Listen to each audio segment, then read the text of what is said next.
talking tight ends ahead of the off season and looking at which ones maybe are sneaking under the radar, which ones maybe are too high on the radar, they're standing out too much, and which ones maybe are worth acquiring. The tight end position, Shawn, as always, there's going to have the elite scorers with the higher numbers. Then you're going to have that drop off. Then there's kind of a tier that are always quite close together. So, the tight end 20 to the tight end 40 could have very little separating them in terms of the overall scoring, and depending on which weeks that scoring happens, it can be very, very different. So we're going to talk about some names, but I want to start off with one that had a really, really strong season, very impressive, down in Miami, and a team that struggled at certain points of the season. Jonnu Smith was a very, very high-end fantasy scorer. We have seen him put up numbers in the past, but this year was kind of a year where it became consistent in terms of usable weeks. He was a tight end 53% of the time this season. Now, it did include games where there was 1.7 in week 1, 3.8 in week 3, 0 points in week 4, 11.1 points in week 5. It really took to week 7 after their bye where the breakout started. He had a tight end 1 week there, 3 relatively quiet weeks, sub 10 points in PPR scoring, but then went on a tear down the stretch from week 11 through week 18. Tight end 1 pretty much every single game outside of week 17. So what are we, and I mean tight end 1 performances rather than the overall tight end 1 in that particular time. What are you looking at here moving forward? Is it a case that, we had a down season for Waddle, Tyreek Hill at times was banged up, we didn't have the quarterback in there at all times this season? Did all the things kind of come together for him to be able to put up these numbers, or is this something that, like we talked a little bit with Chase Brown, the team have now seen this? Is it a case that they need to move forward with Jonnu Smith being a major part of this offense? Probably, right. Now, Jonnu will be 30, just ahead of the start of next year. But when a player is as hot as he was down the stretch, and certainly at the tight end position, we're pretty comfortable with those guys going into their early 30s and being able to replicate a lot of the performance. Anytime that you have a season like Smith has had, where it's both an outlier for him and it's one that's going to be just hard to replicate in general, we wouldn't expect them to come back and have the same type of year. But if he's going to slot in still among the better tight ends, that's a big weapon for you. Right. So we look at what he did and the reason that he was signed. The Dolphins wanted to have some of these guys who could give them yards after the catch beyond a Tyreek Hill and a Jalen Waddle to round out their offense. It's very fortunate they did, because the receivers cratered. And so if they hadn't had these round out pieces with Jonnu Smith, if they hadn't had a Devon Achane who could come in and become one of the top receiving backs in the NFL in his second season, then you're talking about an offense that disappointed even more than they actually did. What that meant for Smith was that as a guy who still came in well behind names like Brock Bowers and Trey McBride, Travis Kelce, from a total routes perspective, approximately 100 to 150 routes behind those players, he was able to draw 112 targets. Now, Bowers, McBride, and Kelce all draw more than 130. So you can kind of see that relationship between the routes and the targets there. The other thing that you don't have with him is the same number of air yards, but the after the catch element was extraordinary, right? You have Bowers up there over 600, but then Kittle, Smith, and McBride are the guys with 500 or more yards after the catch. Jonnu Smith had more evaded tackles than all but Trey McBride and Tucker Kraft, who is coming at it from a little bit of a different angle as an emerging tight end, but someone who is also a very intriguing play for next season. Can he build on what he did? The number that I think you certainly wouldn't expect to get again is those 8 touchdowns. We could just easily look back to the previous year where it was tempting, and I think in some ways even the right choice at price to chase some of the touchdowns that Raheem Mostert had scored. we saw what happened there. We know that someone like a Jonnu Smith, when you have multiple elite wide receivers, when you have Achane, when you have other interesting backs behind him, they're likely to score more rushing touchdowns in most seasons unless you get this dynamic, the same or worse, where they just have no run blocking, right? So you don't expect the touchdowns. The fact that he had 8 touchdowns, Trey McBride has 2, Brock Bowers has 5. I mean, he's not going to score more touchdowns than Brock Bowers and Trey McBride combined again next year. I do think he's going to be someone who will allow you to score points, especially in tight end premium, which is where I would chase it.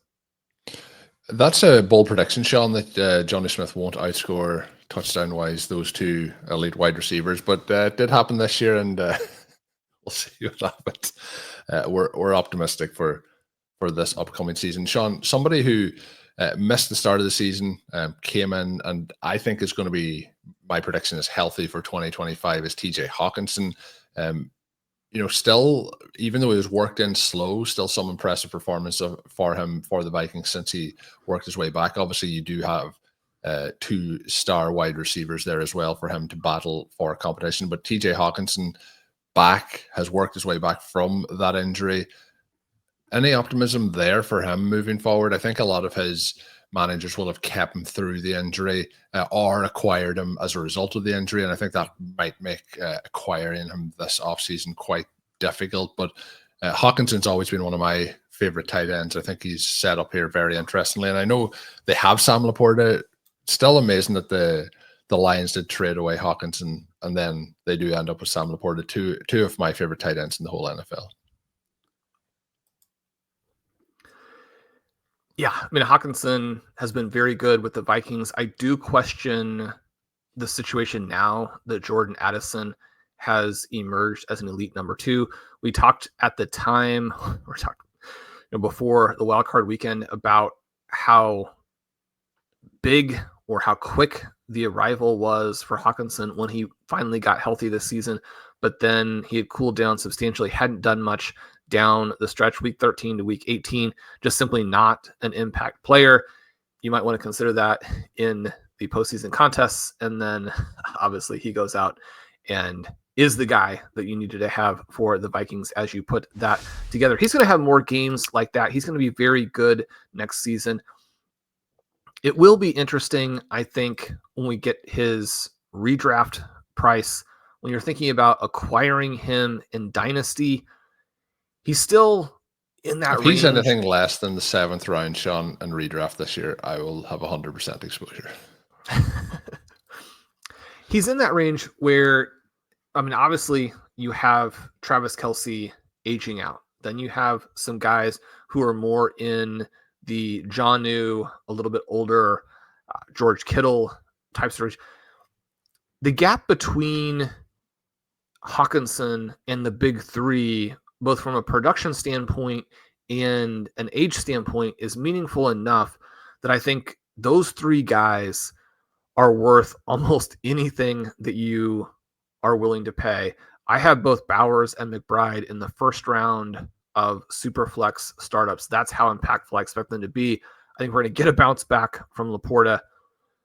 The next group, when you're going down and you're looking at the ages of players like Kittle and Hockenson and Andrews and Ingram and Njoku, all of those guys can play, but you might be better off trying to hit on someone like a Tucker Kraft, looking to the next wave of players.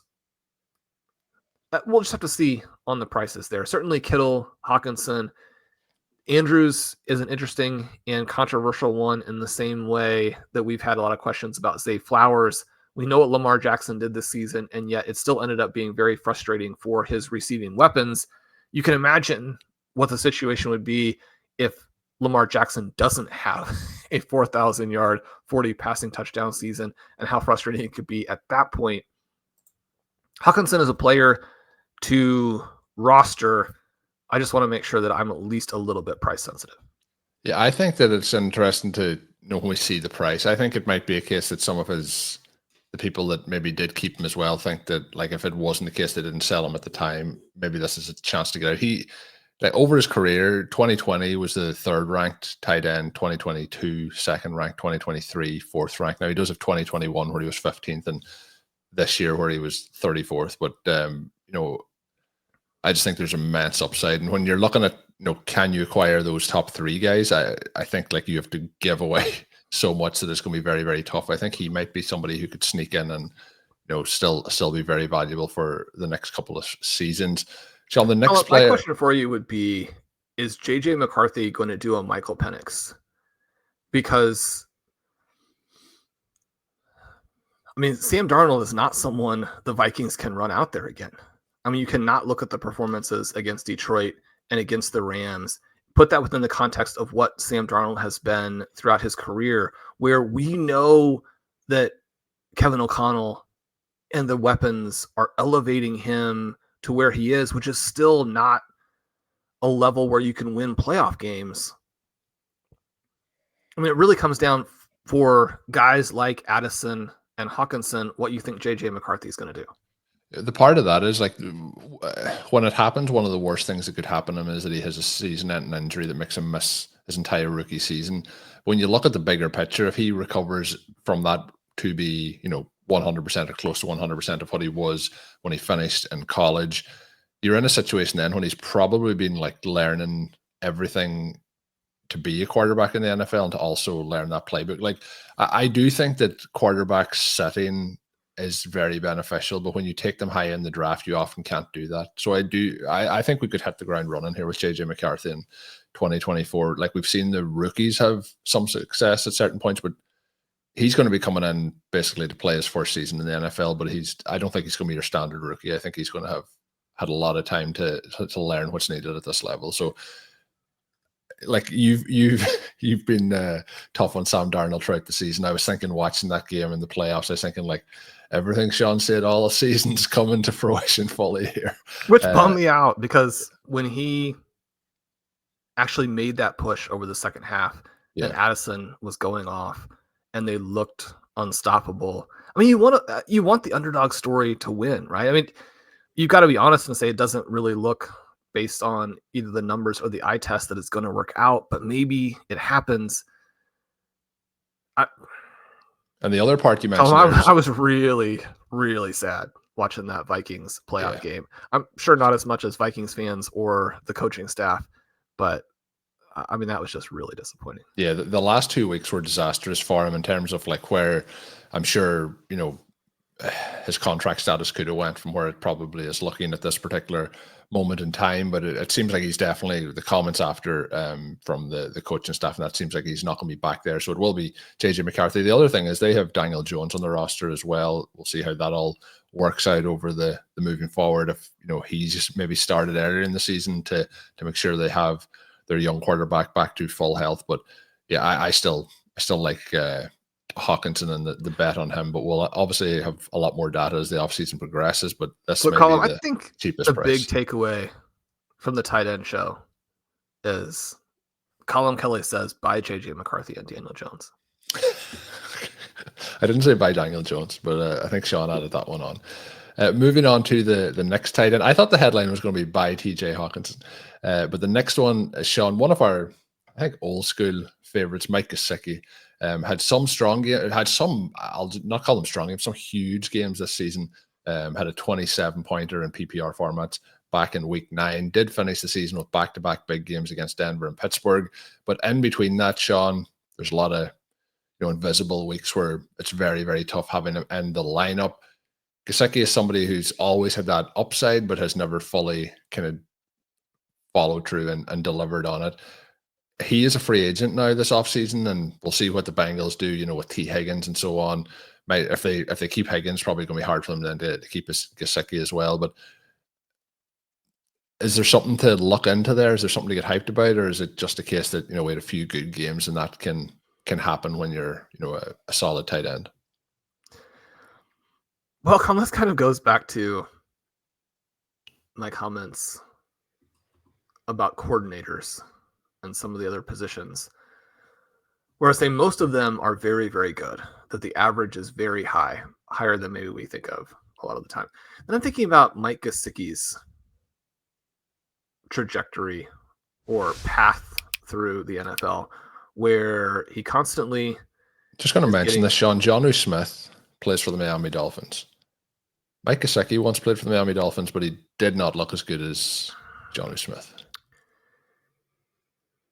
The rough thing for Gesicki is that the teams that have him don't want him, which means you go back out into free agency, and he always signs with a team that seems shocked when he gets there and is more athletic than all of their receivers but can't block anybody. Play him at receiver, please. I just feel like there's a due diligence involved that if you're going to reach out to Mike Gesicki and offer him millions of dollars, that you have watched him play and understand that he's a freakishly athletic receiving tight end who can't be used on plays where you require someone to be blocked. Right? I think that sometimes there must be a little bit of a shock value when you get him out there and he's not as good a blocker as like small receivers. Maybe that's the breaking point for some of these teams. Should that be a surprise if you like are running an NFL organization that you don't know that Shawn, I think we should know that. But I mean, Mike Gesicki can jump out of the gym. He can get wide open consistently. If passing the ball and picking up yards on passing plays is part of your objective, and you have the right package of plays for Mike Gesicki, he's going to be a very useful piece. We'll have to see how things go, because again, he's probably going to be signed by an organization that doesn't play him because he doesn't do the specific things or even the intangibles that they want to see. I have two groups together, Shawn, for these two sets of tight ends, but the first one is going to be, is it over? And the first one is going to be kind of harsh on Dalton Kincaid. I don't think it's going to be over just yet, but we have him and we have Kyle Pitts, two players that we got a lot of questions in on. Kincaid had a relatively good start to the season, through week 6, 3 tight end, 1 weeks, but really faded down the stretch. And the other player then, Kyle Pitts, starts the season and it looks like maybe Kyle Pitts is going to be something here. Is a 25.1 point game in week 8 against Tampa Bay.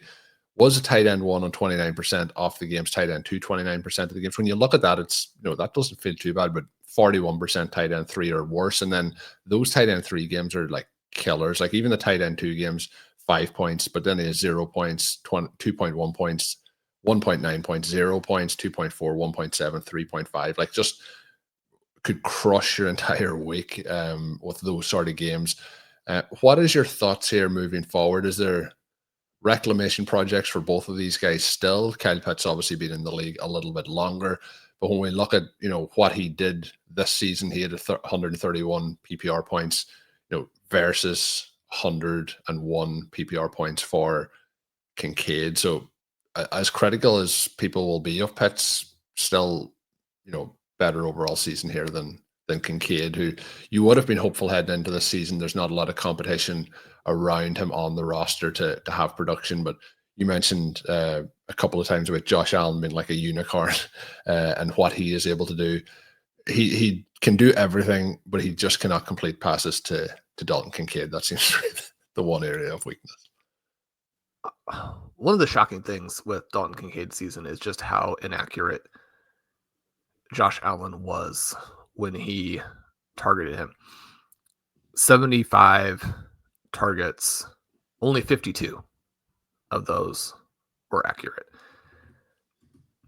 It's not great, right? It's not great. You do have additional drops on top of that for Kincaid. The only tight ends with a higher drop rate were Njoku and Cade Otton.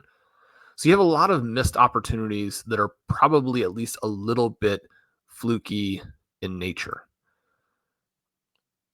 I do have to say that even though we get decent after contact numbers from Kincaid, they were certainly, or after the catch numbers from Kincaid, they were not nearly what we expected based on his collegiate profile, athleticism, some of those types of things. The whole package there sort of combined to limit him far below. Basically, I think this is, a 5 percentile type of outcome. And should you be buying a player in an incredibly dynamic offense when that's the case? A young guy at a position that's hard to fill? Certainly. He would be one of my priority offseason targets, again, within the context of trying to do it as inexpensively as possible throughout. You've mentioned, throughout the years that the tight ends can be a little bit slow to come on. I've tried to push back and say they're probably coming on faster. Blair's research suggests that we tend to be a little bit more conservative in terms of thinking about tight ends than we probably should be. That doesn't mean that every single guy is going to emerge in their first couple of years, even the players who go on to be really good, right? So I think there's a lot there, but there's also just the sense of, Colm, if you avoid Bills entirely, then you're going to miss on seasons like James Cook had this year. But similar to the case with Lamar Jackson in Baltimore, I mean, it's really about the QB. And the Bills have put together a weird, interesting, deep wide receiver group where those guys are not stars either, but they're not so lacking in potential targets that the sort of pre-2024 thesis where Kincaid could emerge as the alpha and the target hog, that no longer looks like a direction that we're necessarily going in. Yeah, like Dalton Kincaid versus Trey McBride at the time was like something you could think like who gets the most targets between those two, and like then at the end of the season it was just not comparable in terms of like who was being a focal part of the offense. Right. So you can look at this as an extreme ceiling outcome for Kincaid. At the same time, it does change his overall outlook in a negative direction as you go forward. Yeah. The last two then, Shawn, being Cade Otton, Tucker Kraft, and both of these guys started the season pretty good, and I do think that we have them in two different categories even at that, with how we would project them moving forward. But I was very excited with the emergence of Kraft early in the season. Obviously starts slow at the start, but over the course of week 4, week 5, week 7, week 8, had a kind of a true breakout. Finished the season, I think, okay, but wasn't having those splashes. We've talked a lot on the show about how the Packers offense was kind of being funneled through Josh Jacobs on a huge part of the season. I continue to think that there was injuries or unhealth, lacking health, particularly from Jordan Love as the season went on. And even in that Eagles game, I think there was times where there was opportunities to rush the ball where he tried to dump it off in certain situations, and I still think he was not 100% healthy. So that could have impacted here as well on Tucker Kraft. And there was a point of the season where Cade Otton seemed to be the focal point of the Tampa Bay Buccaneers. Week 7, week 8, week 9 at 18 points, 29.1 points, 21.7 points. But really after that cooled off dramatically. But that was kind of lined up almost where we've seen that breakout starting from McMillan, and how he was able to develop in the offense. So I think Otton has always been like a, below average player who then fell into a lot of volume as the season went on. And I think that, he may fall into that at a time in the future, but I think the upside is very much capped, where I think that the upside with Tucker Kraft is not really capped at all if he can become more of an impact and a focus off this offense if they leaned into a more passing volume approach. I'm assuming, Shawn, that Cade Otton is not somebody of interest to you, and that maybe you want to talk about Tucker Kraft. Is that correct? Yeah, I mean, I was impressed that Otton went off when he got the chance, right? Because just getting a chance, just being in a situation where there's a target vacuum and somebody has to do it, it doesn't mean it's going to be you. It doesn't mean it's going to be a specific guy, even if that person is theoretically ahead in the pecking order. He didn't just come through. He had big games. So I think he deserves a lot of credit for that. When we're thinking about it from a fantasy football perspective, it was very clearly the result of teammate injury, and it'd be difficult to replicate outside of that environment. So it's probably not something you're going to want to chase. The Tucker Kraft one is pretty exciting.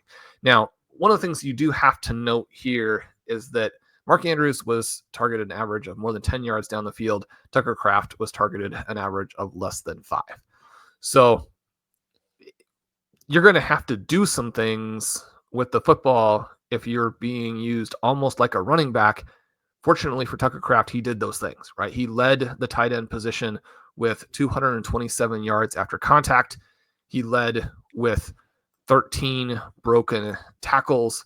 No other tight end was above 8. He was still well down in terms of routes run. He's outside the top 15 at the tight end position. That's actually, a little bit more what we get from guys like George Kittle, although Kittle ran more routes overall and missed 2 games. You think about where Kraft can eventually be. I mean, he's one of the guys who is caught up a little bit in this season where, your Packers just took a really big step back when it comes to their long-term goals of being a consistent contender for the number 1 seed in the bye, for being a consistent contender to get to the NFC Championship game and put yourself in a position to win Super Bowls.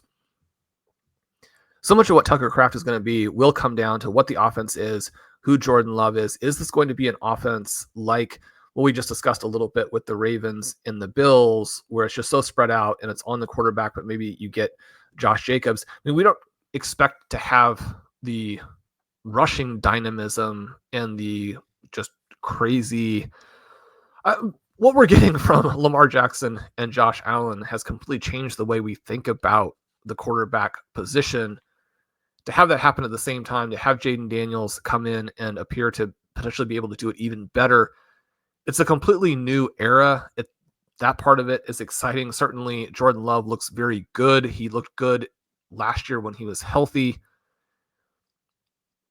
The concern that you have with the Packers is not so much that it's going to be him and everything else is just purely complementary, but that the Packers don't get to the point where they have receiving focal points. To have guys like Tucker Kraft and to have him be in the situation where he plays all 17 games and is outside the top 15 tight ends in routes, that is pretty frustrating. To have a piece like Jaden Reed, we've obviously gone into quite a bit of detail on that, but even some of the other guys who are there, you've said that you don't think that they have that much talent in the receiving game.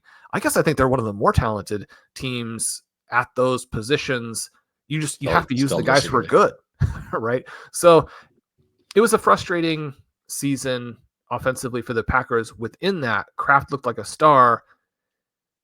2025 and what they decide to do kind of as their overarching offensive and team philosophy, I think will determine whether or not Tucker Kraft is the next guy. I don't think that Tucker Kraft can be in the Bowers McBride conversation, but certainly if the Lions stay with this extreme emphasis on multiple backs, then Kraft could jump up into that Sam Laporta category and be one of the handful of tight ends who is a true impact fantasy asset. Yeah, I think he has that upside. The Packers, Shawn, I think there's still a lot of, once somebody goes down, the depth is very, very noticeable as to what is left over. But I do think this is going to be the first year as well. When we're looking at Kraft, it's probably a good point to mention this, and where kind of the Rodgers contract and some of the other dead cap money, David Bakhtiari, there's lots of other, they're still playing with a lot less in terms of the money that is available to the NFL versus what that was their cap situation with cap hits and so on. So I do think that they will likely make an impact in free agency this year with the wide receiver class. So I think we could see some names maybe move in from that direction as well as the NFL draft, but we'll see what happens when that time comes. That is going to close out this edition where we talk tight ends. You now have had a chance to listen through all 4 episodes, hopefully, where we talk QBs, running backs, tight ends, and wide receivers. Hopefully you've enjoyed those. If you are interested in signing up over at rotoviz.com, you can still use the promo code RVRadio2024 at checkout to get yourself that 10% discount. We will be updating that code over the coming weeks, but for now, you can still use the RVRadio2024. My name is Colm Kelly. You can follow me on Twitter at @OverToMarlin. My co-host is Shawn Siegele. You can check out all of his work up on rotoviz.com. And until we are back, have a good one.